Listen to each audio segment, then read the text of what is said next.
Ալեքսանյան վերջին շրջանում դարձյալ ակտիվացել են թեզերը, խոսակցությունները, թե ով բերեց Նիկոլ Փաշինյանին իշխանության, այստեղ հանրապետականները մեղադրում են ըստ էության որոշակի առումով Քոչարյանականներին ավելի շատ հանրապետականներին, այսինքն ով էր մեղավոր, որ Նիկոլ Փաշինյանը եկավ Տեսեք,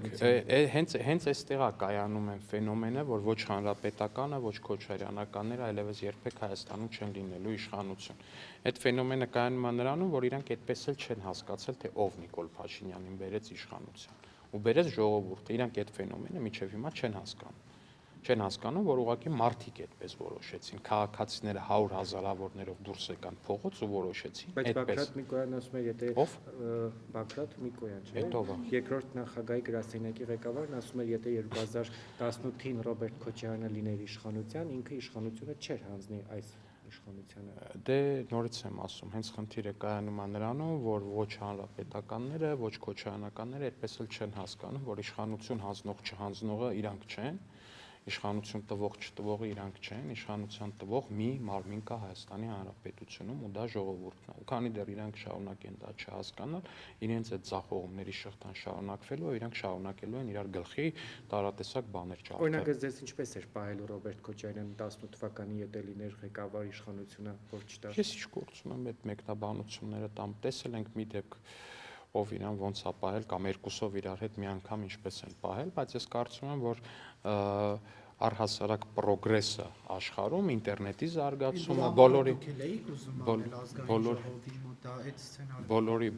բոլորի հեսա կպատասխանեմ էլի Նարեկ ջան, բոլորի գրպանում հեռախոսների առկայությունը եւ մնացածը իրականում այդ առումով որոշակի այդ հենց ինքնին պրոգրեսը շատ ավելի դժվարացրել է նոր մարտի 1-ի կրկնությունը։ Թե չէ, որ այդպես նայեն։ Հունիսին թե հուլիսին, որ ազգային ժողովի Ինչից էր պակաս։ Մի մաս։ Ոնց էր մի մաս պակաս։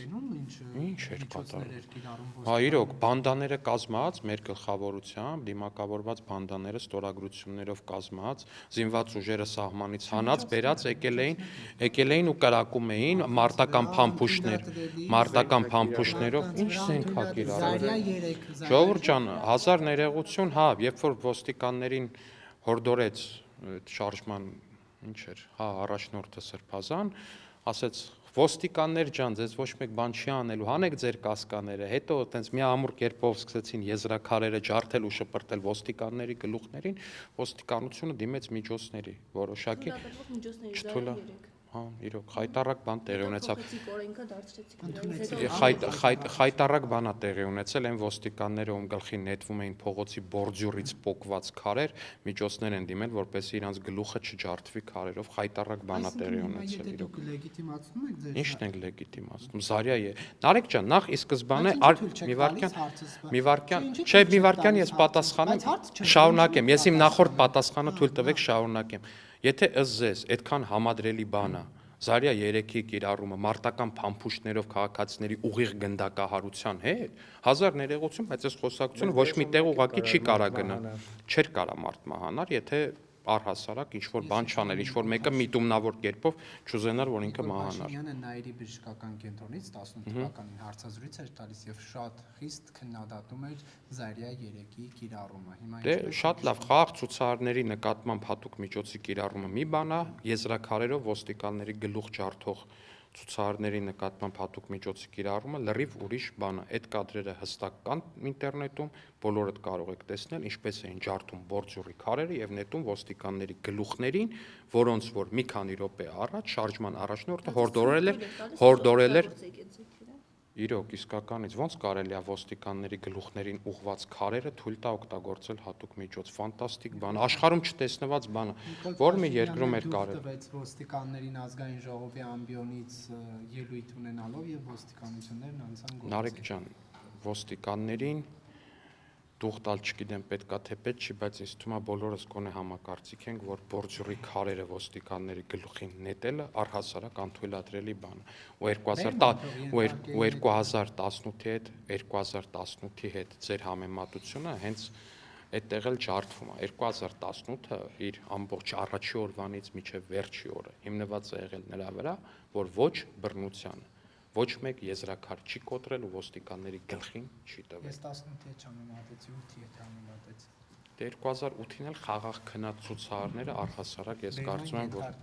քարեր նետողներին ոչ թե Նարեկ ջան, այդ ամեն ինչը իրականացում է կանոնակարգերի համապատասխան, այդ կանոնակարգերը կարող է ոստիկանության հետ համաձայն անել, ճշտումներն անել, ես այդքան լավ մասնագիտորեն չեմ տիրապետում։ Հնարավոր չէ ոստիկանների ուղղությամբ քարեր նետողներին, իսկ դա իսկապես դատապարտելի այդ բռնության այդ տեսակը կապ չունի ով է իրականացնում, հնարավոր չէ, բայց նրանց կասեցնել թույլատրելի միջոցների կիրառմամբ, ոչ թե անթույլատրելի։ Ես չգիտեմ ճիշտն ասած թույլատրելի է թե անթույլատրելի է, որպես այդպեսին ես մենակ գիտեմ մի բան, որ այդտեղ տեղի ա ունեցել ընդամենը մեկ վիրավորման դեպք, երբ որ քաղաքացին ցավոք սրտի որոշել է, որ պիտի գետնին ընկածարիա 3-ը վերցնի ու էլի նետի ոստիկանների գլխին, բայց ձեռքի մեջ պայթել է։ Այդ մի դեպքն է եղել, որ քաղաքացին իրենից այդ վիդեոն էլ կա, իդեպ այդ վիդեոն էլ կա, երևում է, որ ի սկզբանե իրենից հեռու է ու ինքնագնում որ վերցնի, որ ինչ որ ուղղությամբ նետի, ենթադրում եմ էլի ոստիկանների Պարոն Ալեքսանյան, Ռոբերտ Քոչարյանն իր վերջին ասուլիսում ասաց, որ շարունակել է մնալ ակտիվ քաղաքականության մեջ, դա շինքը կամ այն ուժը, որը ինքն է ղեկավարում, մասնակցելու է ակտիվորեն ՏԻՄ, համապետական ընտրություններին, փողոցային պայքարին եւ իրենց օրակարգում շարունակում է մնալ Նիկոլ Փաշինյանի հեռացումը։ Մտահոգված եք։ Չէ։ Ինչի։ Դե եթե մտահոգվելու առիթ եք տեսնում Ռոբերտ Քոչարյանի այդ հայտարարությունների մեջ, շատ լավ։ Ռոբերտ Քոչյանը, եթե ինքն իրենով մտահոգիչ կերպար լիներ նույն Գյումրիում, իր տեխնացուները չէին ամաչի իր հետ ասոցիացումից, ամեն կերպ չէին փորձի թաքցնել իր հետ ասոցիացումը։